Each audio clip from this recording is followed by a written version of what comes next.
إن الحمد لله نحمده ونستعينه ونستغفره ونعوذ بالله من شرور أنفسنا ومن سيئات أعمالنا. من يهده الله فلا مضل له ومن يضلله فلا هادي له، وأشهد أن لا إله إلا الله وحده لا شريك له، وأشهد أن محمدا عبده ورسوله. أما بعد، فإن خير الحديث كلام الله، وخير الهدي هدي محمد صلى الله عليه وسلم، وشر الأمور محدثاتها، وكل محدثة بدعة، وكل بدعة ضلالة، وكل ضلالة في النار۔ تمام قسم کی تعریفات، حمد و ثنا، بڑائیاں، کبریائیاں، عظمتیں اور فضیلتیں اللہ رب العالمین کے لیے لائق و زیبا ہے، جو ہمارا خالق ہے، مالک ہے، پالنہار ہے، پروردگار ہے، معبود ہے، مسجود ہے۔ بعدہ بے شمار درود و سلام نازل ہو تمام انبیاء کرام علیہم السلام و تسلیم پر، خصوصاً نیر بطحا پیغمبر انقلاب حضرت محمد مصطفیٰ صلی اللہ علیہ وسلم پر، آپ کی آل اور اولاد پر، آپ کی ساری امت پر۔ اللہم صلی علی محمد وعلی آل محمد کما صلیت علی ابراہیم وعلی آل ابراہیم انک حمید مجید۔ اللہم بارک علی محمد وعلی آل محمد کما بارکت علی ابراہیم وعلی آل ابراہیم انک حمید مجید۔ آج خطبہ جمعہ کا عنوان ہے دہشت گردی اسلام کی نظر میں۔ میرا یہ ماننا ہے کہ یہ جو عنوان اور موضوع دیا جاتا ہے اسلام اور دہشت گردی، یہ اس معنی میں براہ راست غلط ہے کہ اسلام دہشت گردی کا سینونیم نہیں ہے، مترادف نہیں ہے، اس لیے اس قسم کے عناوین نہیں دیے جانے چاہیے۔ کیا دیا جانا چاہیے؟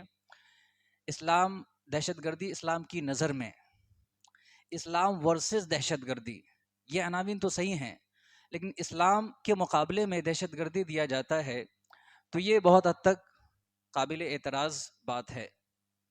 تو آج ہم اس خطبے میں یہ دیکھیں گے کہ دہشت گردی کا اسلام سے کہیں تک کوئی تعلق نہیں ہے، اور دہشت گردی اسلام کی فطرت کو، اسلام کے نیچر کو سوٹ ہی نہیں کرتا ہے۔ سب سے پہلے ہم یہ جانیں کہ دہشت گردی کہتے کسے ہیں۔ دراصل سیاسی، سماجی، معاشرتی یا معاشی سطح پر کسی بھی طرح کا کوئی حملہ کرنا جس سے بے گناہ اور بے قصور لوگ پریشان ہوں، ڈر اور خوف کی کیفیت میں مبتلا ہوں، یا مارے جائیں، یا ان کے جان و مال کا نقصان ہو، یہ سب دہشت گردی ہے۔ اچھا، دہشت گردی کی تاریخ کیا ہے؟ سب سے پہلے آپ دیکھیے کہ 1090 عیسوی سے لے کر 1275 عیسوی تک یہ وہ زمانہ ہے جب دنیا کے منظرنامے پر پہلی مرتبہ دہشت گردی کی قسمیں اور اس کی کیفیتیں وجود پذیر ہوئی تھی۔ حسن بن صباح کا زمانہ، یہ وہ یہودی اور مسیحی لوگ تھے جو مختلف طریقوں سے لوگوں کو پھنسا کر ان کو قتل کرتے تھے۔ اس کے بعد زمانہ یا 1789 سے لے کر 99 کا فرینچ موومنٹ کا یہ پہلا موقع تھا جب دہشت گردی کو لفظ دیا گیا، ریجن آف ٹیرر کہا گیا۔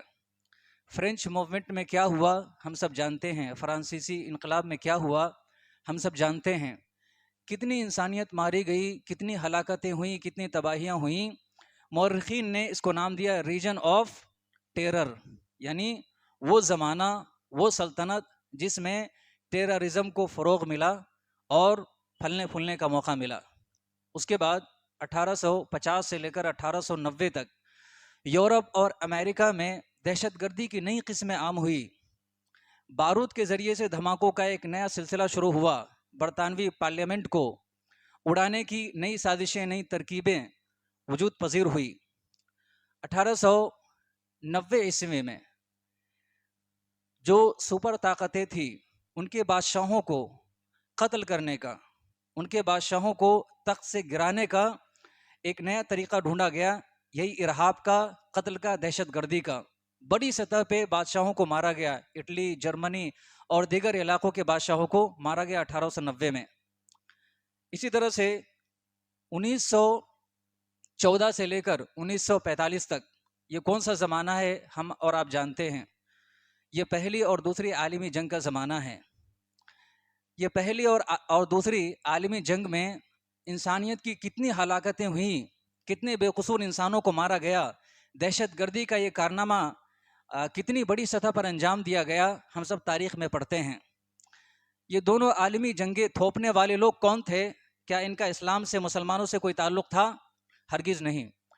1965 سے 1980 کے درمیان عالمی سطح پر، ورلڈ لیول پہ بڑی بڑی دہشت گرد تنظیمیں وجود پذیر ہوئی. اب تک دہشت گردی کو ڈیفائن کر دیا گیا تھا، دہشت گردی کو ڈیفائن کر دیا گیا تھا، اس کو لفظ دے دیا گیا تھا. 1965 اور 1980 کے درمیان بڑی بڑی دہشت گرد تنظیمیں، جس کا اسلام سے اور مسلمانوں سے دور دور تک کوئی تعلق نہیں تھا.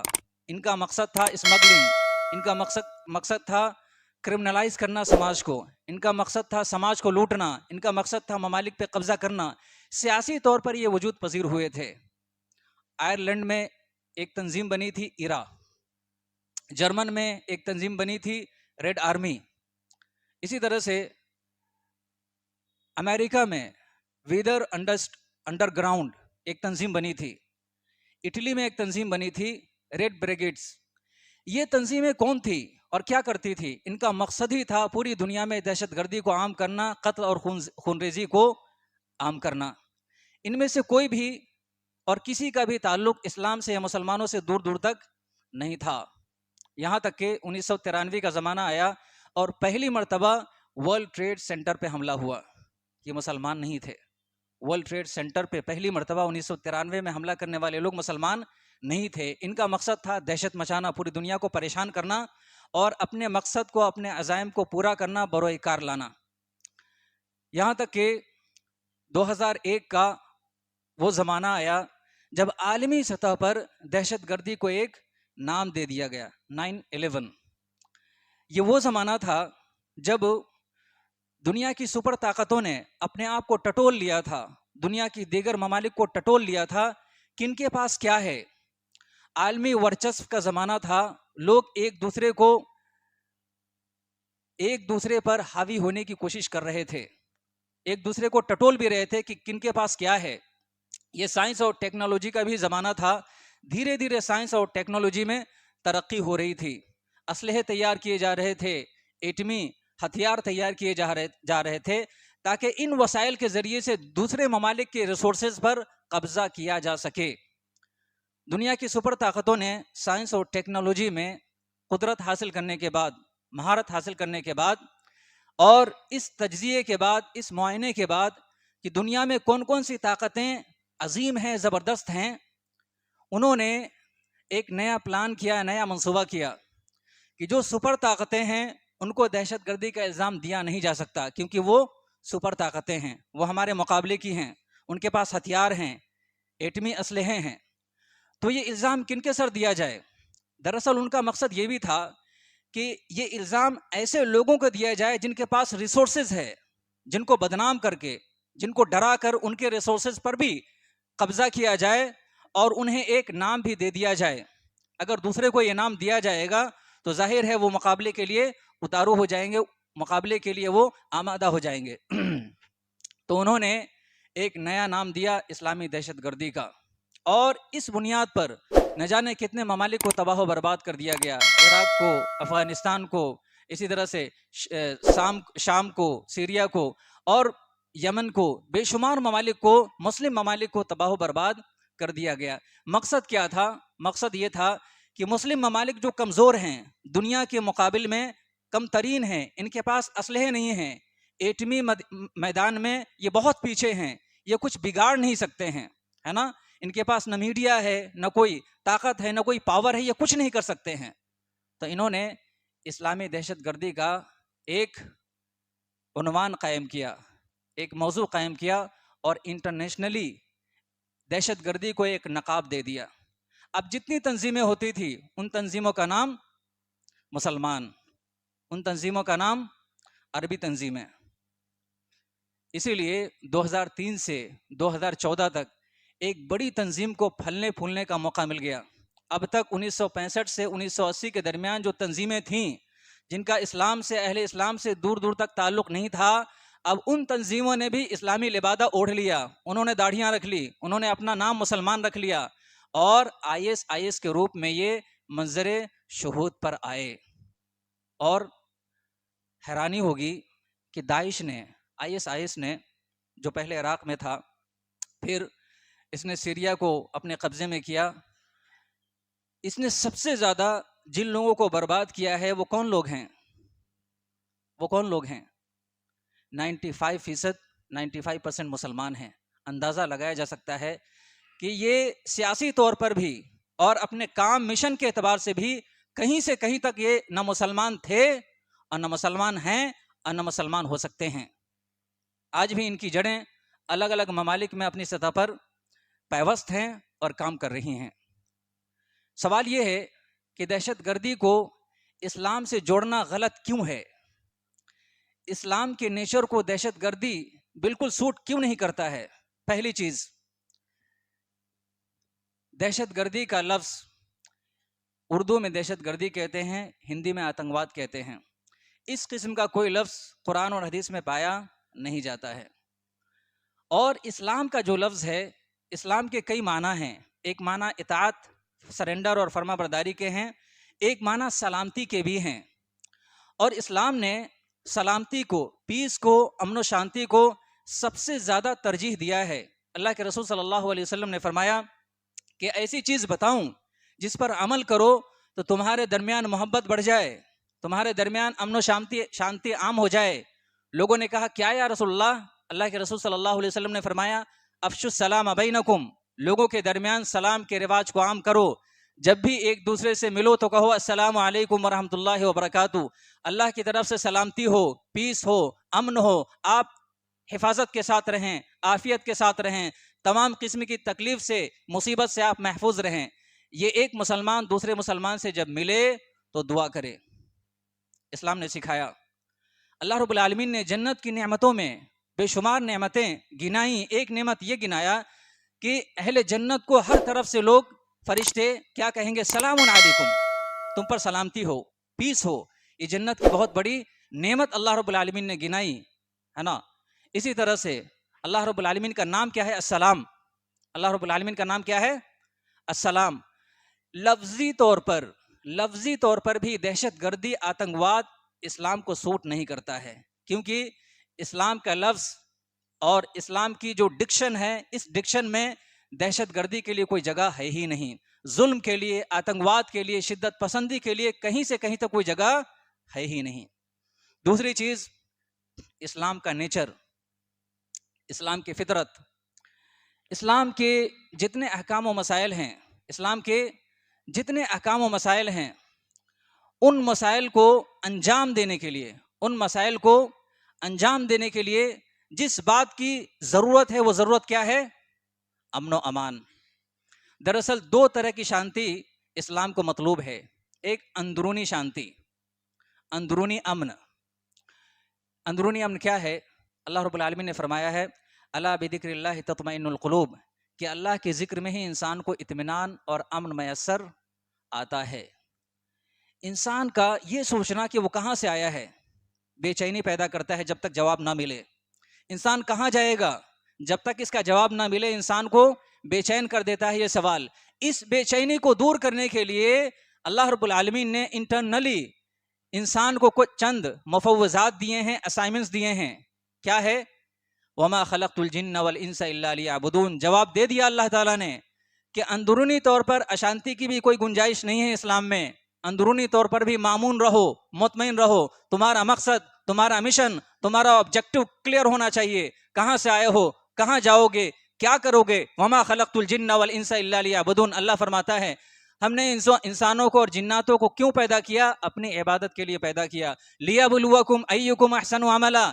اس دنیا میں انسانوں کو اس لیے بھیجا نہیں گیا کہ وہ دنیا کو کنٹرول کریں، دنیا میں حاکمیت قائم کریں، دنیا کے دیگر لوگوں کو مقبوض کر کے ان کو فتح کر کے اپنا جھنڈا لہرائیں. اس لیے اللہ رب العالمین نے انسانیت کو مسلمانوں کو نہیں بھیجا. کس لیے بھیجا؟ وما خلقت الجن والانس الا لیعبدون، اپنی رضا کے لیے، اپنی عبادت کے لیے، اپنی بندگی کے لیے. اللہ رب العالمین نے کلیئر کٹ جواب دے دیا، اندرونی شانتی کے لیے. دوسری چیز، اسلام میں جتنے احکام اور مسائل ہیں ان کو ایگزیکیوٹ کرنے کے لیے جس بات کی ضرورت ہے وہ ضرورت کیا ہے؟ شانتی. جب تک سماج میں شانتی نہیں ہوگی اسلام کے احکام کو ایگزیکیوٹ نہیں کیا جا سکتا ہے. نماز ہم جماعت کے ساتھ پڑھ رہے ہیں، ہمارے سماج میں اگر اشانتی ہوگی یہ ممکن ہو پائے گا؟ ہم گیدرنگ کے ساتھ کوئی اسلامی فنکشن، اسلامی تقریب ادا کر سکتے ہیں؟ نہیں کر سکتے ہیں. اسلام نے جتنے احکام اور فرائض اور مسائل دیے ہیں، حج کا اتنا بڑا معاملہ ہے، اگر آتنکواد کی گنجائش ہوتی، حج کا اتنا عالمی اور اتنا عظیم جو فرض ہے اس کو بغیر شانتی کے کیسے ادا کیا جا سکتا ہے؟ اسلام کے جتنے بھی احکام اور مسائل ہیں سماجی سطح پر جب تک شانتی نہ ہو، امن نہ ہو، اس وقت تک ان فرائض کو ادا کیا نہیں جا سکتا ہے. تو اسلام نے اندرونی شانتی کا اور بیرونی شانتی کا، دونوں کا ایک انسان سے، ایک مسلمان سے مطالبہ کیا. تیسری بات، اسلام نے کیا اصول اور ضابطے بنائے ہیں. اسلام نے یہ نہیں کہا کہ تم کسی ملک میں رہنے والے ہو، کس علاقے میں رہنے والے ہو تو دوسرے علاقے کے لوگوں کو لوٹو، ان کے ریسورسز کو پر قبضہ کرو، کنٹرول کرو. نہیں، تمہارے پاس جو ہے، جتنا ہے اس پر قناعت کرو اور دوسری تمام انسانیت سے تم محبت کرو. اللہ رب العالمین نے بائسنس کی لکیریں نہیں کھینچی ہیں، یہ سرحدیں ہیں تو ہیں، مگر اللہ رب العالمین نے یہ سرحدیں تعصب کے لیے نہیں بنائی ہیں. یہ علاقے ہیں، یہ قبیلے ہیں، یہ فطری طور پر اللہ رب العالمین نے قبیلوں کو، انسانوں کو، علاقوں کو جغرافیائی سطح پہ بانٹ دیا ہے. اس میں کوئی مسائقے کی بات نہیں ہے، مگر یہ سرحدیں بائسنس کا، نفرت کا ذریعہ نہیں بن سکتی ہے. اسلام اس کو کنڈیم کرتا ہے. اللہ فرماتا ہے انا خلقناکم من ذکر و انثی وجعلناکم شعوبا وقبائل لتعارفوا، کہ ہم نے من ذکر و انثی، آدم اور حوا سے پوری انسانیت کو بنایا، بہت سارے قبیلے بنائے، ممالک بنائے، علاقے بنائے. کیوں؟ تاکہ تمہارا تعارف ہو سکے. تم انڈین ہو، تم عرب کے رہنے والے ہو، تم فلاں جگہ کے رہنے والے ہو. یہ تعارف کے لیے، بائسنس کے لیے نہیں ہے کہ ہم فلاں ملک کے ہیں اس کا مطلب یہ ہے کہ ہم دوسرے ممالک کے لوگوں سے نفرت کریں گے، ان سے ہم تشدد پسندی کا رشتہ استوار کریں گے یا ان کے ریسورسز کو کنٹرول کریں گے. نہیں، ان تمام چیزوں کو اللہ رب العالمین نے ختم کر دیا، ریجیکٹ کر دیا، کینسل کر دیا. اور دوسری بات، اللہ رب العالمین نے بحیثیت انسان تمام انسانوں کی فضیلت بیان کی. جس علاقے کا رہنے والا ہو، جس قبیلے کا رہنے والا ہو، جس مذہب کا ماننے والا ہو، اللہ تعالیٰ نے فرمایا وَلَقَدْ كَرَّمْنَا بَنِي آدم. بحیثیت آدم، بحیثیت انسان، ہر انسان کی عزت ہے، ہر انسان کی عظمت ہے، اس کی توقیر کی جائے گی، اس کا احترام کیا جائے گا، اس کے ساتھ ادب کے معاملات کیے جائیں گے، احترام کے معاملات کیے جائیں گے، اس کے حقوق کو ادا کیا جائے گا، اس کے ساتھ قانون شکنی نہیں ہوگی، اس کے ادب میں، اس کے احترام میں، اس کی عزت میں یا اس کے کسی حق میں کوئی پامالی نہیں ہوگی. وَلَقَدْ كَرَّمْنَا بَنِي آدم، ہم نے ساری انسانیت کو فضیلت بخشی ہے. اور اللہ کے رسول صلی اللہ علیہ وسلم نے اصول اور آداب بتائے. نبی کریم صلی اللہ علیہ وسلم نے کیا فرمایا؟ المسلم من سلم المسلمون من لسانہ ویدہ. مسلمان تو وہی ہے جس سے وہ تمام لوگ محفوظ رہیں، جو خود بھی مسلمان ہیں، خود بھی فرما بردار ہیں، خود بھی دوسروں کو تکلیف پہنچانے والے نہیں ہیں، خود بھی شریف النفس ہیں. ایسے تمام لوگ محفوظ رہیں جن ہاتھوں سے، جن زبانوں سے، وہی مسلمان ہیں. المسلم من امنہ الناس. مسلمان تو وہی ہے کہ جس کے زبان سے، جس کے ہاتھ سے تمام کے تمام لوگ، ساری کی ساری انسانیت محفوظ رہے. اللہ کے رسول صلی اللہ علیہ وسلم نے اصول اور ضابطہ بتایا کہ ایک مسلمان کے شب و روز کیسے شروع ہوں. اللہم اہلہ علینا بالیمن والایمان والسلامۃ والاسلام. جیسے ہی وہ ہر مہینے کا چاند دیکھے تو امن و امان کی دعا کرے. امن و امان کو پرائرٹی ہے. جیسے ہی تاریخ کی شروعات ہو رہی ہے اللہ تعالیٰ ہر مہینے اس بات کے اعادے کی تنبیہ کر رہا ہے, تاکید کر رہا ہے. سب سے پہلے جس بات کی دعا کرنی ہے وہ دعا کیا ہے؟ انٹرنل پیس ہونی چاہیے, اور سماج میں, سوسائٹی میں بھی پیس ہونی چاہیے, امن و شانتی ہونی چاہیے. اللہم اہلہ علینا بالامن والایمان, اے اللہ تو نے اس چاند کو طلوع کیا ہے, امن و امان کے ساتھ اس چاند کو ہمارے اوپر طلوع کرنا. اسلامی مہینے کی شروعات اللہ رب العالمین امن و امان کے ساتھ ہمارے اوپر سایہ فگن رکھنا, قائم رکھنا. والسلامت والاسلام, اے اللہ سلامتی کے معاملات کرنا. والتوفیق لما تحب وترضى, ربی و ربک اللہ, جو بھی کام کروں تیری رضا کے لیے کروں. ربی و ربک اللہ, اے اللہ تو میرا بھی رب ہے اور اس چاند کا بھی رب ہے. چاند معبود نہیں ہے, سورج معبود نہیں ہے. تو اللہ اس کے رسول صلی اللہ علیہ وسلم نے اصول اور ضابطے بتا دیے ہیں. اسی طرح سے ایک کنفیوژن جو کریٹ کرتے ہیں لوگ, وہ کیا ہے؟ اسلامی جہاد کا. اسلامی جہاد کا غلط انٹرپریٹیشن کے ذریعے سے دہشت گردی کو اسلام سے جوڑنے کی کوشش کرتے ہیں. میں یہ باتیں کس حوالے سے کر رہا ہوں آپ کو معلوم ہے. چند دن پہلے جو معاملہ ہوا ہے ملک عزیز ہندوستان میں, اس حوالے سے میں کچھ باتیں آپ کے سامنے پیش کر رہا ہوں. یہ سب کو معلوم ہے کہ اسلام دہشت گردی کا مذہب الحمدللہ نہیں ہے, لیکن ہمیں معلوم ہونا چاہیے دلائل کیا ہیں, ضابطے کیا ہیں, اصول کیا ہیں, ہمارے ذہن میں مستحضر ہونا چاہیے. دراصل جہاد کوئی جنگ نہیں ہے, جہاد کوئی جنگ نہیں ہے. ہم نے پہلے بھی بتایا تھا جہاد کوئی جنگ نہیں ہے. ہر ملک, ہر علاقے کے لوگ اپنی حفاظت کے لیے چند اصول اور ضابطے بناتے ہیں. ہمارے ملک میں بھی الحمدللہ آرمی ہے, ملٹری ہے. کیوں؟ اس ملک کی حفاظت کے لیے. جب شانتی استھاپت ہو جائے, جب امن پیس اسٹیبلش ہو جائے, تو اس کی حفاظت بھی اس ملک کی, اس علاقے والوں کی ذمہ داری ہے. اس شانتی کو باقی رکھنے کے لیے, اس شانتی کو باقی رکھنے کے لیے یا بھنگ ہونے سے بچانے کے لیے اگر جنگ لڑی جائے, اسی کو جہاد کہتے ہیں. ہر ملک والے, ہر علاقے والے اس قسم کی جنگ کو جائز اور ضروری سمجھتے ہیں. اسلام بھی وہی کہتا ہے, اسلام بھی وہی کہتا ہے. یہی اسلامی جہاد ہے, اس کے علاوہ اور کچھ بھی نہیں ہے, کچھ بھی نہیں ہے. اہم چیز یہ ہے کہ قرآن کریم کی آیات کو غلط طور پر کوٹ کیا جاتا ہے, غلط طریقے سے پیش کیا جاتا ہے. جیسے سورہ توبہ میں اللہ تعالیٰ نے فرمایا فَاقْتُلُوا الْمُشْرِكِينَ حَيْثُ وَجَدتُّمُوهُمْ. بار بار لوگ اس کو کوٹ کرتے ہیں, دیکھو اسلام دہشت گردی کا مذہب ہے. ایک نشڑی بابا ہے, بار بار اس بات کا ذکر کرتا ہے. کچھ لوگ کہتے ہیں 26 آیتیں ہیں, نکال دی جائیں. قرآن کریم کو ہمیشہ اس کا جو انٹرپریٹیشن ہے وہ غلط طور پر کیا گیا ہے. ہماری عدالت میں اور ہمارے قانون میں ایک اصول ہے, انٹرپریٹیشن کا اصول.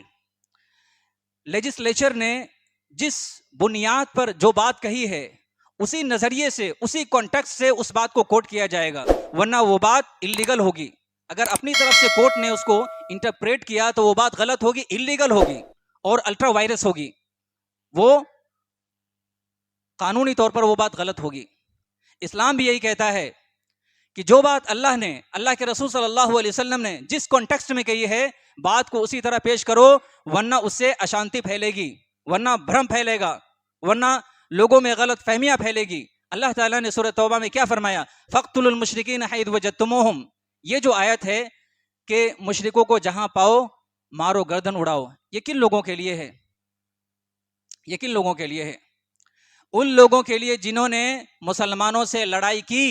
آگے اللہ تعالیٰ نے فرمایا اچھا ان لوگوں نے, جن مشرکین نے, جن کافروں نے مسلمانوں سے لڑائی کی, اس کے لیے بھی اللہ رب العالمین نے فرمایا وَإِنْ أَحَدٌ مِّنَ الْمُشْرِكِينَ اسْتَجَارَكَ فَأَجِرْهُ حَتَّى يَسْمَعَ كَلَامَ اللَّهِ. اگر ان میں سے بھی جن لوگوں نے آپ سے لڑائی کی ہے ان کے دفاع کی بات اللہ رب العالمین اس میں کر رہا ہے. جن لوگوں نے آپ سے لڑائی کی, آپ کی عزت اور آبرو پر حملہ کیا, قانون بھی کہتا ہے اپنا ڈیفنس کرو, انڈین قانون کانسٹیٹیوشن بھی کہتا ہے اپنا ڈیفنس کرو, اپنی حفاظت کرو, بزدلی سے کام مت لو. یہی بات اللہ تعالیٰ کہہ رہا ہے. کیا غلط ہے ان لوگوں سے جن لوگوں نے دہشت گردی مچائی ہے, ان لوگوں سے جن لوگوں نے سماج اور معاشرے میں اشانتی مچائی ہے, امن کو بھنگ کیا ہے, ان کے خلاف تلوار اٹھانے کی بات کر رہا ہے اسلام. کیا غلط ہے؟ لیکن اس میں بھی دیکھیے امن کا اور احسان کا کیا عنصر اسلام نے اور اللہ رب العالمین نے رکھا ہے کہ اگر ایسے لوگ بھی یہ چاہیں کہ اب ہم چھوڑتے ہیں, توبہ کرتے ہیں, ہم امن کے راستے پر آتے ہیں, تو ایسے لوگوں کو بھی معاف کر دو. انہیں اللہ رب العالمین کا کلام سنا اور انہیں محفوظ جگہوں تک پہنچاؤ. حتی یبلغہ ابلغہ مأمنہ, ان کو امن کے ٹھکانوں تک پہنچاؤ، انہیں معاف کرو۔ اللہ رب العالمین کا یہ پیغام ہے۔ اللہ رب العالمین نے کہا اچھا اسی طرح سے سورۃ توبہ میں اللہ رب العالمین نے فرمایا یقاتلونکم کافہ قاتل المشرکین کافہ کما یقاتلونکم کافہ، ان تمام لوگوں سے بدلہ لو جن لوگوں نے تم سے بدلہ لیا ہے۔ یہاں پر بھی وہی بات اللہ رب العالمین نے کی ہے کہ جن لوگوں نے آپ سے لڑائی کی ہے ان سے لڑائی کرنی ہے، جنہوں نے لڑائی نہیں کی ان سے لڑائی نہیں کرنی ہے۔ اور کن لوگوں کے لیے یہ بات کہی ہے؟ جو لوگ اللہ کے رسول صلی اللہ علیہ وسلم کے زمانے میں تھے، جو لوگ اللہ کے رسول صلی اللہ علیہ وسلم کے زمانے میں تھے۔ بقیہ لوگوں کے لیے کیا حکم ہے اللہ تعالیٰ کا؟ اللہ تعالیٰ نے فرمایا لا ينهاكم الله عن الذين لم يقاتلونكم في الدين ولم يخرجوكم من دياركم ان تبروهم وتقسطوا اليهم ان الله يحب المقسطين۔ وہ مشرکین، وہ غیر مسلم بھائی جنہوں نے آپ کے ساتھ چھیڑ چھاڑ نہیں کیا، آپ کے ساتھ جنگ نہیں کیا، آپ کو گھر سے نہیں نکالا، آپ پر ظلم نہیں کیا، آپ کی عزت پر، آبرو پر، مکان پر، کسی بھی چیز پر، پراپرٹی پر ہاتھ صاف نہیں کیا، ان کے خلاف کوئی اقدام نہیں کرنا ہے۔ کیا کرنا ہے؟ ان تبروہم، ان کے ساتھ احسان کا معاملہ کرنا ہے، ان کے ساتھ احسان کا معاملہ کرنا ہے، بہتر سلوک کا معاملہ کرنا ہے، وتقسطوا الیہم، انصاف اور اعتدال کا معاملہ کرنا ہے۔ ان اللہ یحب المقسطین، اللہ رب العالمین احسان کرنے والوں کو اور اعتدال کرنے والوں کو، انصاف کرنے والوں کو بہت پسند کرتا ہے۔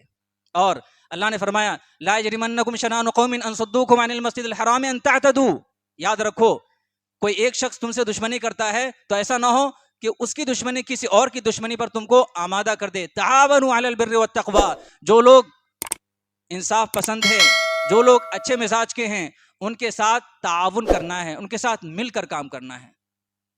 کل ملا کر بات یہ ہے کہ اسلام امن و شانتی کا مذہب ہے۔ اب دیکھیے اسلام ہی وہ مذہب ہے جس کے ذریعے سے دہشت گردی کا خاتمہ ہو سکتا ہے۔ دہشت گردی کی شروعات انٹرنیشنلی پولیٹیکل لیول پہ شروع ہوئی تھی، اس کا خاتمہ اگر ہونا ہے تو اسلام کے ذریعے سے ہی ہونا ہے۔ اللہ کے رسول صلی اللہ علیہ وسلم کے بارے میں، اسلام کے بارے میں اللہ تعالیٰ کیا کہتا ہے؟ وَاذْكُرُوا نِعْمَةَ اللَّهِ عَلَيْكُمْ إِذْ كُنْتُمْ أَعْدَاءً فَأَلَّفَ بَيْنَ قُلُوبِكُمْ۔ اسلام سے پہلے عرب کی کیا حالت تھی؟ کیا جنگیں تھی، کیا لڑائیاں تھی، کیا دہشت گردی کے معاملات تھے۔ اللہ رب العالمین نے ساری چیزوں کو سارٹ آؤٹ کیا، کس کے ذریعے سے؟ قرآن کے ذریعے سے، اللہ کے رسول صلی اللہ علیہ وسلم کی تعلیمات کے ذریعے سے۔ اس لیے اللہ کہتا ہے وَاذْكُرُوا نِعْمَةَ اللَّهِ عَلَيْكُمْ إِذْ كُنْتُمْ أَعْدَاءً، وہ وقت یاد کرو جب کہ تم قبائلی دشمنی میں گرفتار تھے، ایک دوسرے کو مارتے تھے، کاٹتے تھے اور ایک دوسرے کو صفحہ ہستی سے مٹانے کی کوششیں کرتے تھے۔ یاد کرو وہ زمانہ، اذ کنتم اعداء، جب ایک دوسرے کے دشمن تھے، خون کے پیاسے تھے اور ایک طرح سے دہشت گرد تھے۔ اعداء فالف بین قلوبکم، اللہ تعالیٰ نے تمہارے دلوں کو جوڑا کتاب اللہ کے ذریعے سے، اللہ کے رسول صلی اللہ علیہ وسلم کی تعلیمات کے ذریعے سے۔ انہی دونوں چیزوں کے ذریعے سے آج بھی شانتی استھاپت ہو سکتی ہے، اسلام اس کا ذریعہ بن سکتا ہے۔ اس کی ایک مثال میثاق مدینہ بھی ہے۔ نبی کریم صلی اللہ علیہ وسلم جب مدینہ آئے تو کیا کیا؟ سب سے پہلے جتنے بھی قومیں تھیں ان تمام قوموں سے ٹریٹی کیا، معاہدہ کیا، ہم ایک دوسرے کو ماریں گے نہیں، ایک دوسرے سے لڑیں گے نہیں، شانتی کے ساتھ، امن کے ساتھ ہم برقرار رہیں گے۔ آج بھی اگر دنیا کو امن کی ضرورت ہے، اگر امن استھاپت ہو سکتا ہے تو اسلام کے ذریعے سے ہی انشاءاللہ وہ امن قائم ہو سکتا ہے۔ نبی کریم صلی اللہ علیہ وسلم کو دہشت گردی کرنے کا، نعوذ باللہ، یا اہل اسلام کو، صحابہ کرام کو دہشت گردی کرنے کا موقع ملا، مگر انہوں نے کیا؟ نبی کریم صلی اللہ علیہ وسلم گئے طائف میں، لوگوں نے مارا ہے، بدلہ لینے کا پورا موقع ہے۔ اللہ کے رسول صلی اللہ علیہ وسلم سے حضرت جبرائیل کہہ رہے ہیں آپ کہیں دو پہاڑوں کے درمیان رکھ کر انہیں پیس دوں۔ نبی کریم صلی اللہ علیہ وسلم نے کہا نہیں، انہم قوم لا یعلمون، یہ بھی نادان ہیں، جانتے نہیں ہیں، معاف کرو، چھوڑو، جانے دو۔ نبی کریم صلی اللہ علیہ وسلم ان قوموں سے ایک بار پھر سے آمنے سامنے ہونے کے لیے آ رہے ہیں، دوبارہ فتح مکہ کرنے کے لیے آ رہے ہیں، جنہوں نے نبی کریم صلی اللہ علیہ وسلم کو جلا وطن کیا ہے، آپ صلی اللہ علیہ وسلم کو مارا ہے، ستایا ہے، پریشان کیا ہے، صحابہ کرام رضی اللہ عنہم اجمعین کو طرح طرح سے ستایا ہے، بے شمار صحابہ کرام کو موت کے گھاٹ اتارا ہے۔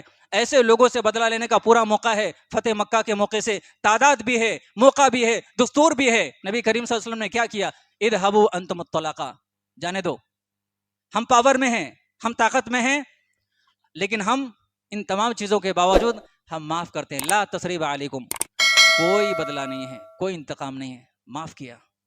اس لیے اللہ رب العالمین نے نبی کریم صلی اللہ علیہ وسلم کے بارے میں فرمایا وما ارسلناک الا رحمۃ للعالمین، ہم نے دونوں جہانوں کے لیے رحمت بنا کر آپ کو بھیجا ہے۔ میرے بھائیوں، یہ ہے اسلامی تعلیمات، دور دور تک اسلام کا دہشت گردی سے کوئی تعلق نہیں ہے، لیکن یہ بات ہم تب کہہ پائیں گے، تب لوگوں کے سامنے رکھ پائیں گے جب ہم دلائل اور اصول جانیں گے، تب، ہے نا۔ عوام جو ہے، عوام کہاں سے دلائل لیتی ہے؟ میڈیا سے، اور میڈیا آپ جان رہے ہیں کس کی حمایت میں ہے، کس کے سپورٹ میں ہے۔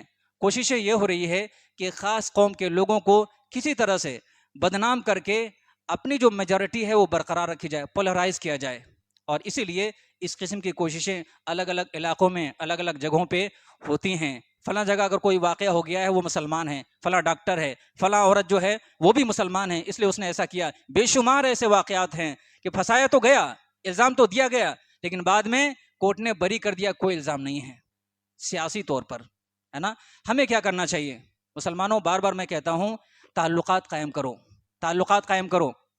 ایک مقرر نے بڑی اچھی بات کی تھی، بڑا اچھا مشورہ دیا کہ مثال کے طور پر آپ کسی غیر مسلم بھائی کے ساتھ یا ان کے گھر میں کرائے کے ساتھ رہتے ہو، کرائے پر رہتے ہو، چپ چاپ رہتے ہو، آتے ہو جاتے ہو، اچانک ایک دن بلاسٹ ہو گیا، چاہے وہ بلاسٹ گیس سلنڈر کا ہی کیوں نہ ہوا ہو، اب سامنے والا کیا سوچے گا؟